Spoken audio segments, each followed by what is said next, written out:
Bismillahirrahmanirrahim. Assalamualaikum warahmatullahi wabarakatuh. Yang terhormat dosen pengampu mata kuliah pengantar ilmu manajemen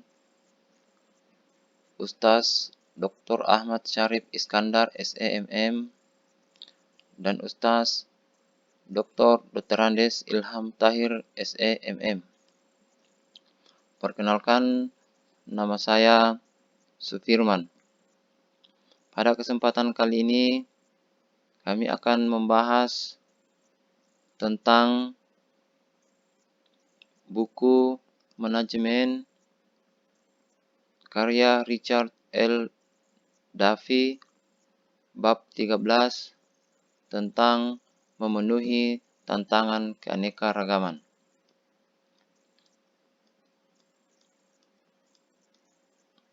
Tujuan pembelajaran. Yang pertama, menjelaskan dimensi keragaman karyawan dan mengapa etnorelativisme adalah sikap yang sesuai untuk organisasi saat ini. Tujuan yang kedua, mendiskusikan tempat kerja yang berubah dan cara kerja tenaga kerja yang beragam secara efektif. Yang ketiga, memahami tantangan yang menguasai karyawan setiap hari. Yang keempat, menjelaskan tindakan afirmatif dan mengapa faktor-faktor seperti langit-langit kaca dapat mencegah menjadi lebih sukses. Tujuan selanjutnya yaitu menjelaskan cara mengubah budaya, struktur, dan kebijakan perusahaan dan menggunakan pelatihan keragaman untuk mendorong lingkungan kerja yang inklusif. Menjelaskan pentingnya menangani pelecehan seksual di tempat kerja. Selanjutnya, menentukan pentingnya tim multikultural dan grup jaringan karyawan untuk organisasi yang beragam secara global saat ini.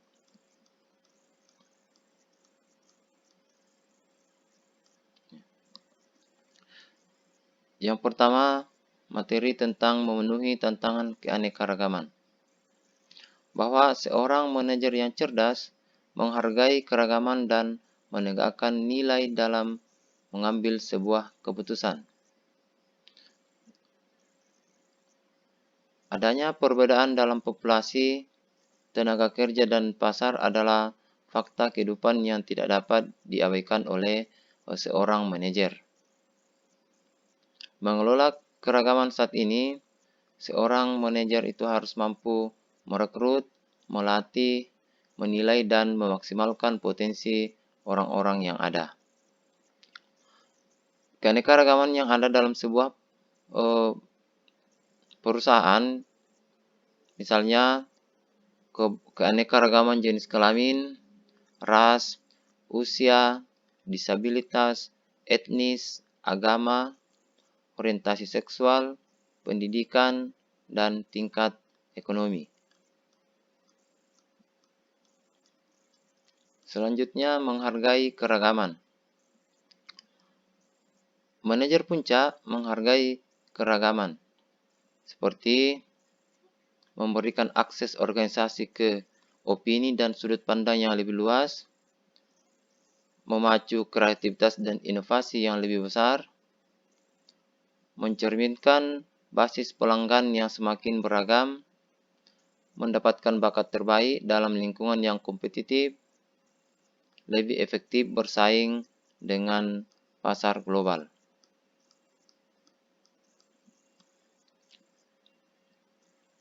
Pencari kerja menghargai keragaman, bahwa berdasarkan survei yang dilakukan oleh The New York Times, bahwa 91% pencari kerja menganggap program keragaman membuat perusahaan menjadi tempat yang lebih baik untuk bekerja.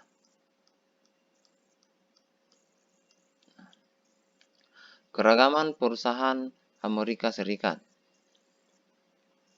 bahwa banyak manajer tidak siap untuk masalah-masalah keragaman. Di Amerika, banyak di Amerika tumbuh oleh lingkungan ras yang tidak tercampur, memiliki keterpaparan yang sedikit kepada orang-orang yang secara substansial berbeda dari diri mereka sendiri. Keragaman tenaga kerja. Tenaga kerja yang terdiri dari orang-orang dengan kualitas manusia yang berbeda atau kelompok atau yang termasuk dalam berbagai kelompok budaya. Dimensi keragaman. Dimensi keanekaragaman ini ada dua. Yang pertama adalah dimensi primer, kemudian yang kedua adalah dimensi sekunder. Dimensi primer yaitu perbedaan bawaan memiliki dampak sepanjang hidup seseorang. Contoh, usia, etnis, orientasi seksual, ras, jenis kelamin, dan kemampuan fisik. Sedangkan dimensi sekunder diperoleh atau diubah sepanjang seseorang memiliki dampak yang lebih kecil, masih berdampak pada definisi diri. Contoh dimensi sekunder yaitu pendidikan, keyakinan agama, pengalaman militer, lokasi geografis, pendapatan, latar belakang pekerjaan, status orang tua, status pernikahan, dan pendidikan. Selanjutnya, monokultur dan keanekaragaman. Maksudnya adalah bahwa budaya yang hanya menerima satu cara untuk melakukan sesuatu. Hanya ada satu set nilai dan keyakinan.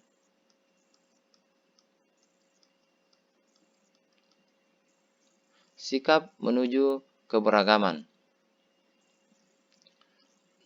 Tujuan organisasi untuk mencari keragaman budaya adalah pluralisme. Yang pertama tentang sukuisme, yaitu keyakinan bahwa kelompok atau subkulturnya sendiri secara inheren lebih unggul dari kelompok atau budaya lain. Kemudian etnorelativisme, keyakinan bahwa kelompok dan subkultur secara inheren sama. Kemudian kemajemukan itu bahwa sebuah organisasi suatu subkultur.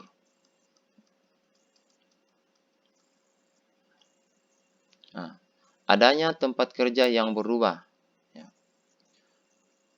Mulai dari masalah globalisasi, kemudian akan muncul persaingan yang ketat, kemudian perubahan dramatis oleh basis pelanggan, kemudian mengubah komposisi tenaga kerja.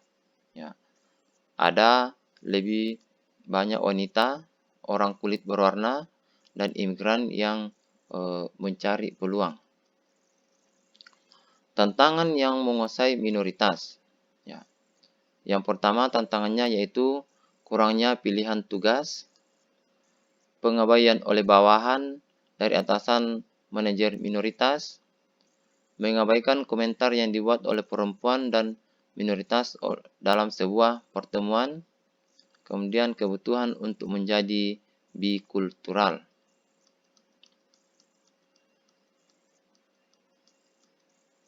Bikulturalisme berarti kaum minoritas digunakan untuk menghadapi bias di tempat kerja.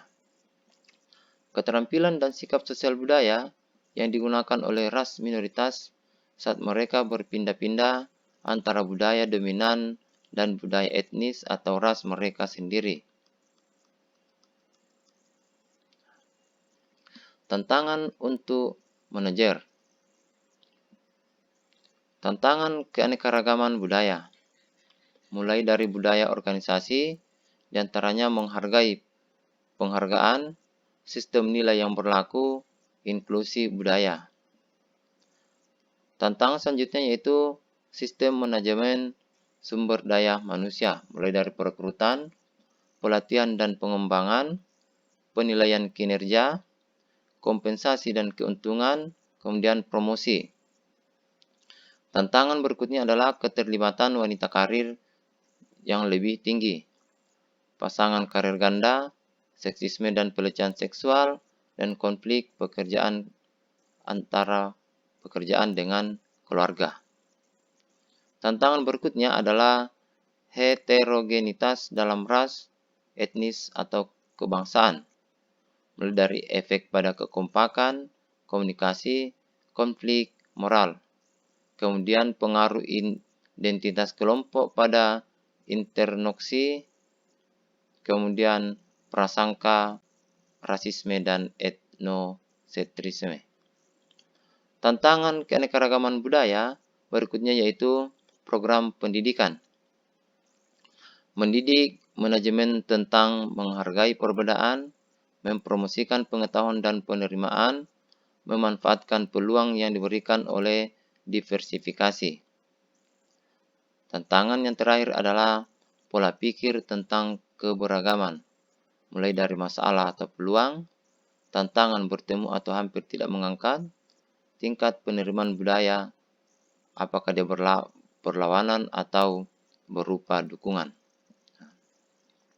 Tindakan afirmasi saat ini, tindakan afirmasi dikembangkan sebagai respon terhadap kondisi 40 tahun yang lalu. Di mana saat ini lebih dari separuh angkatan kerja Amerika Serikat terdiri dari perempuan dan minoritas. Itu tidak sama dengan keberagaman. Penelitian menunjukkan bahwa integrasi penuh perempuan dan ras minoritas ke dalam organisasi masih setidaknya 1 dekade lagi. Kemudian tindakan afirmatif dikembangkan sebagai respon terhadap kondisi 40 tahun yang lalu.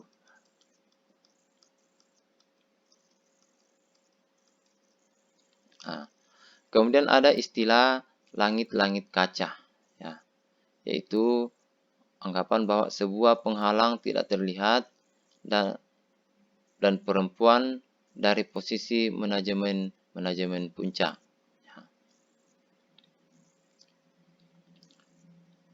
Data petugas perusahaan atau pekerja wanita yang pada perusahaan tahun 2004 itu hanya sebesar 15,7%. Tahun 2000 12,5%, tahun 1995 8,7%.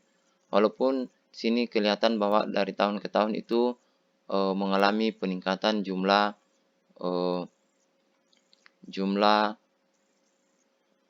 perempuan yang menduduki posisi manajemen puncak. Kemudian dari 500 perusahaan yang ada pada tahun 2006 itu hanya ada 8 perempuan.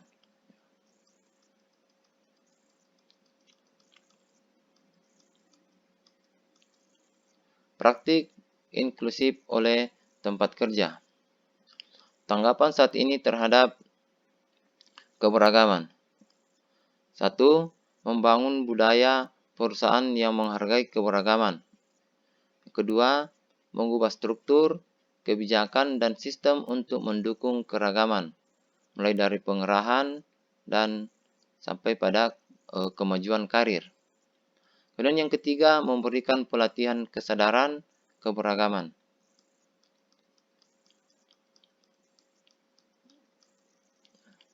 Selanjutnya, diversity inisiatif berupa pengerahan, kemajuan karir, dan pengakomodasi kebutuhan khusus. Pengerahan yaitu memeriksa demograf karyawan, periksa komposisi kelompok tenaga kerja oleh daerah, kemudian periksa komposisi dasar pelanggan. Kemajuan karir itu menyingkirkan tadi yang dikenal dengan istilah langit-langit kaca. Kemudian capai hubungan mentoring. Yang ketiga, mengakomodasi kebutuhan khusus, mulai dari perawatan anak, materi pelatihan dan paket informasi non-Inggris dapat disediakan. Kemudian cuti melahirkan atau cuti ayah, jadwal kerja yang fleksibel, pekerjaan berbasis rumahan, asuransi perawatan jangka panjang, tunjangan kesehatan atau jiwa khusus.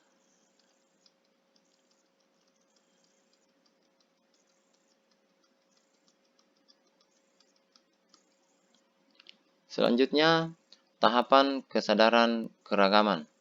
Nah, jadi, mulai dari tahap yang pertama yaitu penyangkalan, kemudian pertahanan, naik tangga, meminimalkan perbedaan, kemudian penerimaan, kemudian adaptasi, dan kesadaran tinggi yaitu mengintegrasikan.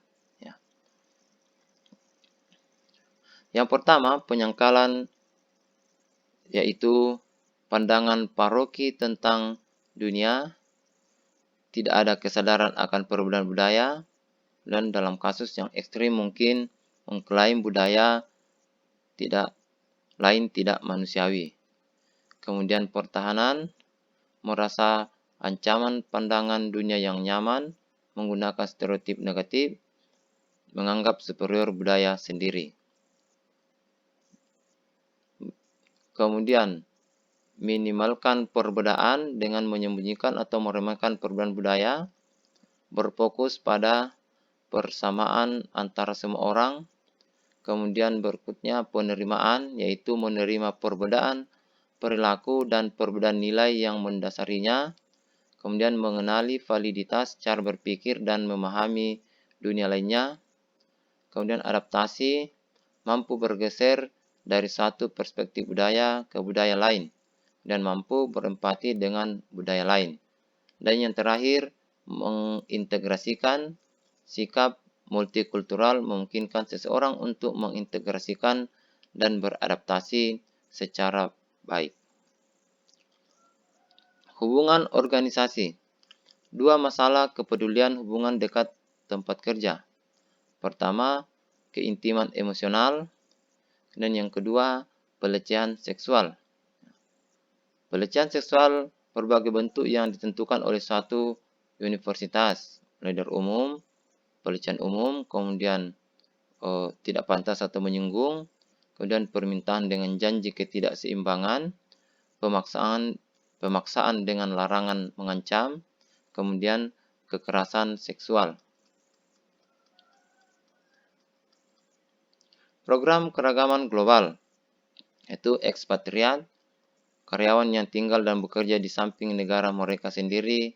Kemudian ada program keragaman global, mulai dari seleksi karyawan, pelatihan karyawan, memahami konteks komunikasi, konteks tinggi lawan konteks rendah. Budaya konteks tinggi dan rendah. Ini konteks rendah dari Jerman naik ke atas, Swiss, Skandinavia, Amerika Utara, Inggris, Italia, orang Spanyol, dan yang paling tinggi adalah Cina. Memanfaatkan keragaman. Tim multikultur terdiri dari latar belakang kebangsaan, suku, dan budaya yang beragam.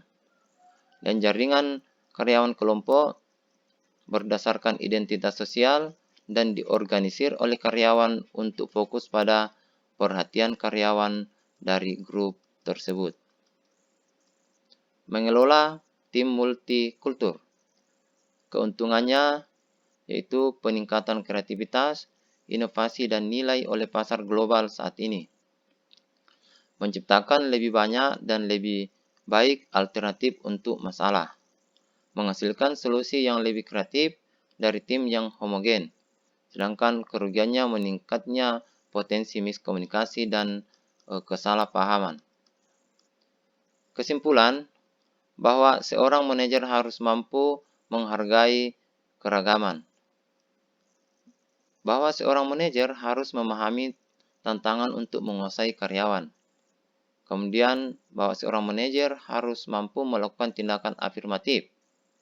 Seorang manajer harus mampu mengubah budaya, struktur, dan kebijakan perusahaan dan menggunakan pelatihan keragaman untuk mendorong lingkungan kerja yang inklusif. Seorang manajer harus mampu menangani setiap pelecehan seksual di tempat kerja, menentukan pentingnya tim multikultur dan grup jaringan karyawan untuk organisasi yang beragam secara global saat ini. Demikian pemaparan kami pada kesempatan kali ini. Kurang lebihnya mohon dimaafkan. Sekian, Assalamualaikum warahmatullahi wabarakatuh, dan terima kasih.